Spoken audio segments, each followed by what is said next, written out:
Hi Nicky, Phil Beaver here from the Wilderness Club. Just want to recap on our lesson today. Thought you're swinging it pretty good, but just want to show you some bits that we can hopefully improve on. So takeaway is impeccable, really good here. We can see here halfway back here the club head hides the hands there, which is great. If we look here at Robert on the right, you'll see that he gets exactly the same position there as you. Really good. Then as he swings up, the club cuts through his right forearm, exactly the same as yours. So you're swinging it really good. This is where I wanted to improve it slightly. So we can see now as the left arm starts to go up, the shaft is sort of working this direction. So it was we call a crossed line. And that's just really where you're sort of lifting the club into position rather than rotating.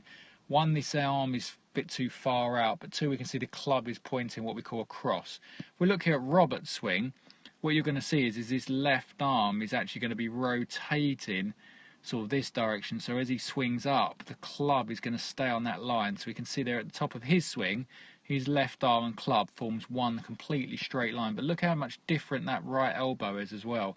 It's very tight to his body. So I gave you the feeling, Nicky, of one, you could see my arm. I had like a little birthmark on my arm sort of there, and I try and rotate that to the top of my swing so I can't see it.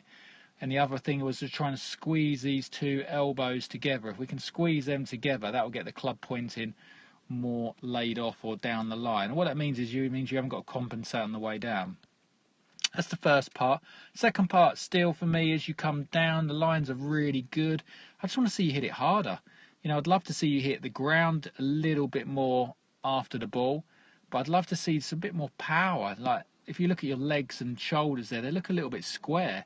If we look here at Robert as he unwinds, keep an eye on his legs for me. You're going to see that they're just clearing that little bit more than yours. So when he comes to impact here, I can see a little sliver here of his left leg.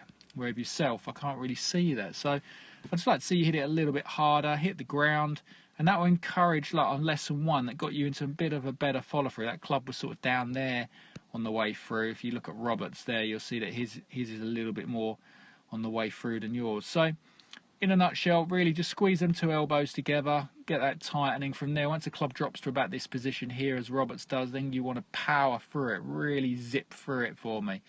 Don't forget to have your practice swing, Nicky, at the side of the ball, and this is the time to be technical, like we talked about. So that's the time to think about all your movement, squeezing the elbows together, stop at the top, rip through it, and then when you step up to the ball, I want you to release any faults straight over the ball. Nice clear head to see what you want to do and hit it. So you must differentiate between the two, otherwise you're going to hit some really weird shots. So work on that for me and I look forward to seeing you again.